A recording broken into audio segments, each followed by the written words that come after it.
If you're raising a child with learning or thinking differences, you've probably heard a lot about IEPs and maybe fought hard to get one for your child. Most families know that an individualized education program can provide accommodations, specialized instruction, or services like speech or occupational therapy. But there are some other powerful parts of IEPs that don't get much attention. This section of the IEP really makes sure that not only are we getting the appropriate training for the child, everybody on the team, but that we're actually given the time to do so. Because if it's written in the IEP, we legally have to make it happen, right? That's Stephanie DeLussy. She's a special education teacher with experience across grade levels.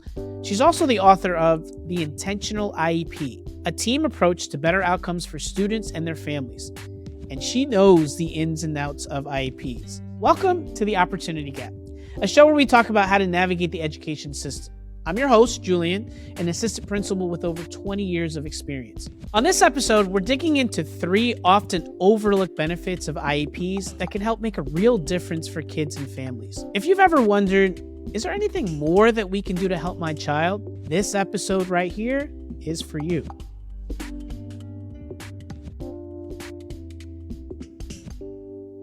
Stephanie, welcome to the show. Thank you. I'm so excited. Before we jump into some of the hidden benefits of an IEP, I want to take a step back and look at the bigger picture for a minute. Why are some of the benefits of IEPs so little known? I think the biggest part of why some of these things we're going to talk about today aren't so well known is because a lot of times I don't want to call them hidden, but they're kind of hidden in the IEP where some of them are just a checkbox. And then sometimes they're labeled one thing in one state or on one IEP template. In another district or state, they're labeled something else. And all the IEP templates are different. So you don't know where to look or what's supposed to go in there. And even for teachers, like we know the present levels, we know the goals, we know they need accommodations, related services. But these things we're going to talk about today aren't those things. And so they just often get overlooked. Yeah, it's interesting because I've taught in 3 different states. So I worked in Massachusetts, I've worked in Connecticut, and now I'm in Pennsylvania. And Okay. to your point, the paperwork, it looks different for every state. Yeah. And you're right. Like I don't feel like there's a readily available list of just common accommodations or modifications that can be made. And a lot of our families just don't know what to ask for. Right. One of the first often forgotten, sometimes overlooked benefits that I'm hoping you tell us a little bit about. And it's something called ESY. Can you explain what that is and why it's so overlooked? Yeah, so extended school year or ESY are services that are provided to our special education students, so students with those IEPs. It's very different than when a school district says we have summer school. Summer school provided by a district is for any child that attends that school. Extended school year services, however, are just, like I said, for students with IEPs. And so what they are is, I mean, how deep do you want me to go here? Because I know you probably have other questions, but I could just keep talking. What if we specify in terms of funding? Like, is this something that parents have to pay for? What would a typical extended year school day look like? And is this something that families have to do, or they have a choice in the matter? All right. I love these questions. These are all great starting questions. So ESY, extended school year, is no cost to the family, just as with anything that comes with an IEP under the Individuals with Disabilities Education Act, the federal law that gives parents and students their rights to have, free, appropriate public education. ESY is free. It is provided at no cost to the parents. The school district takes care of everything. When it comes to ESY, what does that typically look like is going to vary student to student. Generally, I'm going to tell you generally in my experience how ESY is run, and then I'm going to tell you the hidden knowledge, I guess, behind ESY. And yeah, there we go. That's we went the hidden what knowledge. You should know about ESY. So generally, ESY looks something like this. The school district determines, okay, we have an ESY program for this summer, and it is Monday through Thursday from 8 to 12, and this is the times when we can offer extended school year. 100% of the school districts that I have worked for have run ESY in this manner. It's not wrong, but it's not 100% correct. Okay, going to leave that there. Okay. Also, a lot of school districts, when you start having these conversations about does your student require and or are they eligible for ESY? These conversations generally happen in the springtime because they're looking for regression and recoupment. So what does that mean? They're looking to see if your child has made progress with the skills they've been working on, or if they have regressed or shown no progress or lack of progress. However, when school districts say your child doesn't qualify under regression and recoupment, that's actually only one of the 7 factors that school districts have to take into accountability when looking at eligibility determination for a student. So there are 7. I'm going to read them off. So rate of progress is another one that they have to look at. The nature of the severity of the student's disability. Are they at a critical point of instruction? Regression and recoupment, so that's one, like we talked about. Are they working on emerging skills, so brand new skills? Interfering behaviors, maybe they have behaviors that are interfering with their learning throughout the school day, or maybe special circumstances. Now, that could cover a wide range of things. Now, when you list out these 7 factors, the majority of students are going to qualify for extended school year. Right. And the purpose of ESY is to help students maintain their mastery of the critical skills and their IEP goal progress that they are making or not making.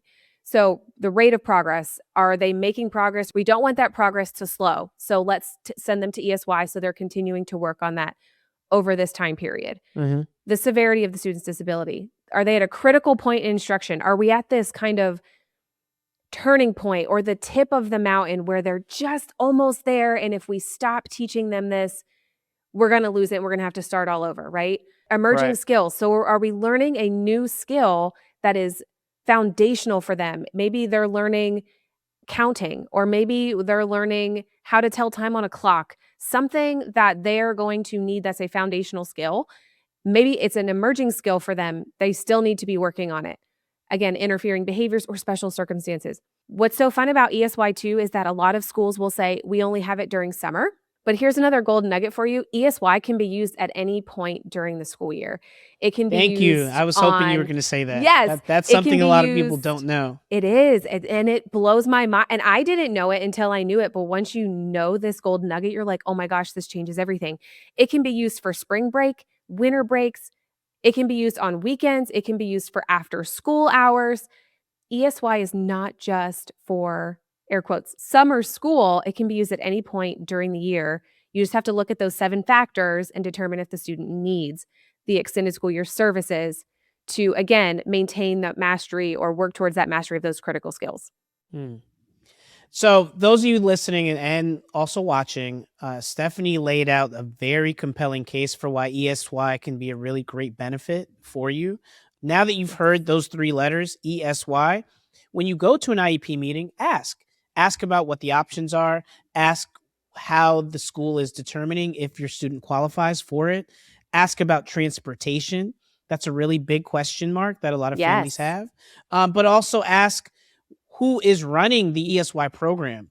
Is it a teacher that you are familiar with that you might want to have your child be having more FaceTime with outside of the regular school hours? And the number one thing, know that you don't have to do it if you don't want to. Like there's choice in the matter, but it must be offered. Yes. And that's the number one thing to know, is that there has to be a conversation about it. Yes. Typically, those conversations happen at the IEP meeting, where there might be a reevaluation conversation, or maybe it's just your annual IEP meeting. But I would highly recommend ask about it. Have a conversation about it while you're at the IEP meeting.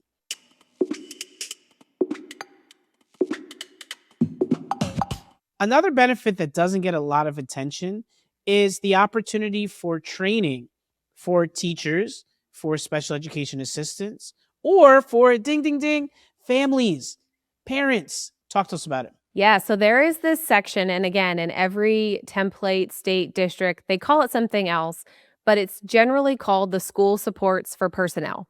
And it's its own section where you can write in parent training, teacher training. Maybe if your child is working with a specific AAC device, or Hey, Stephanie, just for my sister-in-law that might have zero idea what an AAC device is, what is that? So, an AAC device is for students with limited verbal communication skills, and it's going to essentially talk for them. It's an augmentative alternative communication device. Most of the time now with technology, it's on a tablet. And so they'll push what look like buttons with pictures and they'll make a sentence and it'll speak for them. But if your child just got this device and you have no idea how to use it, your child has no idea how to use it, the teacher has no idea how to use it, you can request teacher, parent, student training on this device. You can put that training into this section of the IEP so that everyone has to get that training to understand this device to implement it with the child. Right. Another thing that you can target for teachers specifically with this school supports for personnel is if you have paraprofessionals in the classroom and they are taking data with and for you on the students that you're all working with, you can put para training into the IEP so that you as the teacher can provide them and are given actual time to work and train your paraprofessional on how to collect data in the Mm-hmm. method that you're using so that you don't have skewed data, everybody's data is being taken the same way, and it really does make such a huge difference. It sounds like I don't wanna call it like a frou-frou section of the IEP, like an extra kind of thing, but it does really make such a difference because it makes sure that everyone has the same information, the same knowledge, the same skills to work with the child in and out of the classroom, in and out of the home, in and out of the community to help them succeed with what's in their IEP. Yeah. And I love that you highlighted paraprofessionals. I know in Yeah, my building, uh, they are a game changer when it comes to the educational experience for our they really students are. because they know the kids so well. Mhm. And if they're taking notes and running records that are accurate, it's such a valuable add to the conversation at the IP meeting. Yes.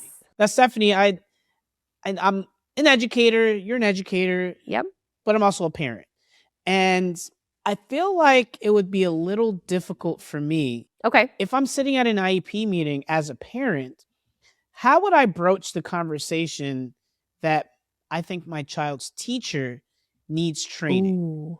Like that's a little touchy. Like how would I go about having that conversation, or what would you recommend? I absolutely I think that it's a conversation that needs to be had. It is very touchy because you don't want to make the teacher angry, right? Mm, Or make them feel some type of way.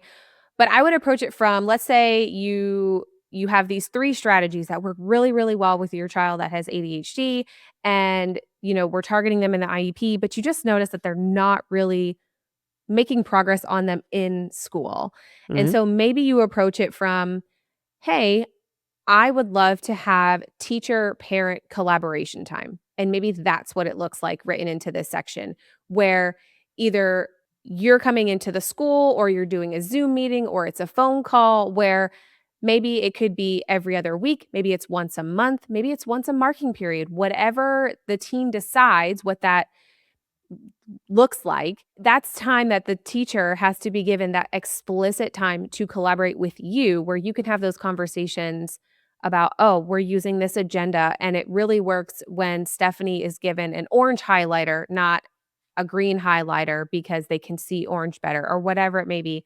mhm. And we use a visual timer, not a sand timer. So make sure it has numbers. And you have another strategy that you're using where you can work with the teacher and see maybe there's something that's working in the classroom that you're not using at home too, so you could have that collaboration time. The whole purpose of this section of the IEP is to legally have time to be carved out for this collaboration to happen, for this training to happen. This section of the IEP really makes sure that not only are we getting the appropriate training for the child, everybody on the team, but that we're actually given the time to do so. Because if it's written in the IEP, we legally have to make it happen, right? Now, just to remind our listeners and viewers, typically, what part of the IEP would this fall under? Is this towards the beginning of the IEP conversation, the middle, towards the Yeah. end? Like, where would this fall? Because IEP meetings usually are like they can go quickly, and there's a lot of things to cover. So we want to make sure families are prepared. I, I hate saying this, but this is how it is. It depends on the template of the IEP and what your IEP looks like. But generally, you're going to find this section like after the accommodations, modifications in the related services type of section. You're already going to talk about present levels. You're already going to talk about IEP goals. You're already going to have talked about accommodations and modifications. So when you start getting into the nitty gritty of services, this is probably where you're going to find this section.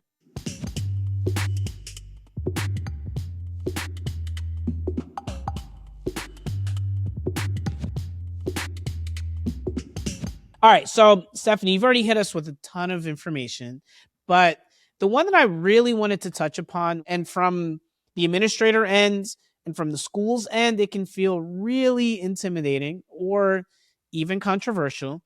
But family, did you know that if a school truly can't meet a student's needs, like if the school is determined and the family is determined that the child cannot get their needs met at the school they currently are at, an IEP team can consider placements outside of the school. You want to talk to us a little bit about that? Like that process? What does it mean? How does it work? Who pays for it? Yeah, so generally this process is something that is not a discussion that is taken lightly. This discussion has to do with the student's placement or their LRE, which is the least restrictive environment. And there's a continuum is what I'll call it for LRE. And so where we want every child to be is in the general education classroom with their peers. Like that is the least restrictive environment. And then as you move the other side of this continuum, you have the most restrictive. And that's generally where you're going to see our facilities or residential programs, our non-public school programs, homebound instruction. So these conversations, when it comes time for the district to even say, it's time for an outside placement, you've already tried everything. We've tried all these different supports. We've had amendments to the IEP meeting. We have all of this data to show we've tried everything, but we cannot provide the best, most appropriate supports and services for this child. We think this outside placement is what's going to be best for them, and the district has to pay for that. It gets tricky for a lot of school districts because it is a funding issue. Mm-hmm. But in some cases, the public school that students are being educated at, it just doesn't have the supports Yeah. in place to properly create the least restrictive environment. And so the team might come to a conclusion that they need to seek out an alternative placement. But there has to be a bunch of information collected to substantiate this decision. And it could mean that the child is moved to a different place. And that could have its own set of implications. Yeah. Right? It could mean that the child doesn't have friends in that place. They're having a new set of people that they have to work with. It might be a smaller setting. Mm-hmm. So it might not be a typical public school environment like they're used to. Transportation, again, that could be an issue where I've been in situations where students are being bused 45 minutes or an hour away from where their home is because they have to meet the needs of that child. Mm-hmm. And so it's a really tough decision to make, but it is an option. Mm-hmm. And we don't want our families to not know that Right. ultimately you have to make the decision that's best for your child and for your Right. family. And so understanding that the process really, it begins by having a robust conversation at the IEP meeting Mm-hmm. and having information to support seeking out this decision. But what if I'm not an educator? Like, what if I'm a Yeah. family and I'm listening to Julian and Stephanie talk and they're throwing acronyms in, they're Yeah. talking about data. I don't know what they're talking about. Yeah. But my child just is not doing well at this school, and I think they need to go somewhere else. But I can't go into the meeting and talk the way they can talk. Do I need to bring a lawyer with me, or what do I do to get this conversation going? First, I want to say this. Students, I think it's important to say this regardless of in a public school setting, out of a public school setting, wherever the student's placement is, whatever classroom they're in, it's not permanent. So if they move to an outside placement, they can always move back into the general education or the public school setting, right? So it's not, if they move into, let's say they go into a residential program within the most restrictive environment, that's not to say that a year later they're doing absolutely fantastic. They've learned all of these new skills and they're doing just a fantastic job. We want to move them back into the public school setting. That is an option. And so I want to preface this whole conversation of placement because placement is very, very scary to talk about for teachers and for parents. Yep. I think it's just important that we note that it's not permanent and it can change at any time. But to answer your question about how do I start this conversation? Do I bring an advocate? Do I bring a lawyer? I am a huge proponent as a teacher for parents to bring advocates and lawyers if they feel like that is going to help them be the best them and help them represent themselves and their child the best that they can. As a teacher, I know what I know from my experience, but parents are kind of just thrown into it. So if you want to bring an advocate, if you want to bring a lawyer, please do so because I am all for parents being a full active member of the IEP team. Now, how to start this conversation, I think it's going to vary. I think the first thing that you want to ask for is the data. And there's probably going to be some things in here that you want to look for. And it really depends on your student needs. If it's behavioral, we want to look at the behavior data. We want to look at what supports have we tried? What interventions have we tried? What related services have they been given? What has worked? What hasn't worked? What's not working right now? What are our other options? You can Mhm. just flat out ask that clarifying question. I love a good clarifying question because it shows that you're trying to understand everything to the best of your ability in your seat at the IEP table to be an engaged member of the team. So if you have clarifying questions and you're like, I don't know what that means, I want to know what other options are out there as far as supports and services and all of the things, ask the question. I don't know that there's a right or a wrong way to start the conversation, but I think it all comes down to the data and just asking what are our other options? What are some things that we haven't tried? Mhm. And even maybe just flat out saying, what are some outside public school settings that we might want to start thinking about for my child? And again, for our listeners and our viewers, I deeply understand this process because I've done it for a while. Stephanie deeply understands this process because that's what she does. But the vast majority of people don't know any of this. Yeah. What they do know is their child. And what you do know is your child, and you know what's working and what's not working. Yes. So I would say that beyond asking for data, beyond going to get a lawyer and going to get a trusted advocate, uh, make sure that you've built a relationship with somebody in the school that you trust that speaks this language. There's so many different acronyms, there's so many different bits of information involved in the education system that it's a whole different language. So if you haven't built a relationship with somebody in the school that understands this process, whether it be a paraprofessional, whether it be a teacher, whether it is one of the principals, somebody that can just sit with you and have some real talk about how this is going to go and what are some things you can ask that really helps. And I know that you and I probably both serve that purpose for tons of families Yeah. that we work with now. I think that really helps break things down a little bit so that by the time you do have the official meeting, there's already been some thought put into how we can approach it. And it's not a shock. Because the reality is that there's going to be a lot of big emotions Yeah. that come with all three of these things, whether it is talking about ESY, whether it is talking about training, whether it is talking about an alternative placement. There's going to be things that come from that. And if we can have a pre conversation or somebody that we trust to talk this through, it can really help you. Yeah. Viewers, I have a question for everybody watching out there who is raising a child with an IEP.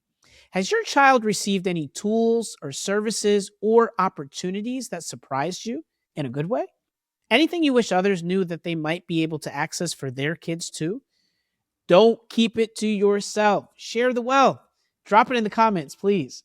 All right, Stephanie, I could talk to you all day long. I feel like your expertise is right in line with what our listeners need to hear and what our viewers need to learn all about. Well, thank you so much for having me. I'm very excited that we got to share these 3 golden nuggets with parents for parts of the IEP that maybe we don't talk about so frequently or that we just rush over in an IEP meeting. Yep. So, I hope that just even if one of them was like, "Yes, I love this. I'm gonna call my teacher tomorrow. We're gonna talk about it." That is what we are here for, and I'm really happy that we were able to do that for you. Everyone at home, watching, listening. Please check out Stephanie. Her expertise is vast, and she is also author of The Intentional IEP, a team approach to better outcomes for students and their families. Check out the book. I'm going to be ordering mine soon. And again, Stephanie, hopefully you can come back and break some more IEP information for us, and I just appreciate it. Thank you so much for having me. Of course. And OG family, thank you so much for tuning in and watching. Subscribe to the YouTube channel, and please share the show with anybody that needs this information. We appreciate you. See y'all out there. Thank you.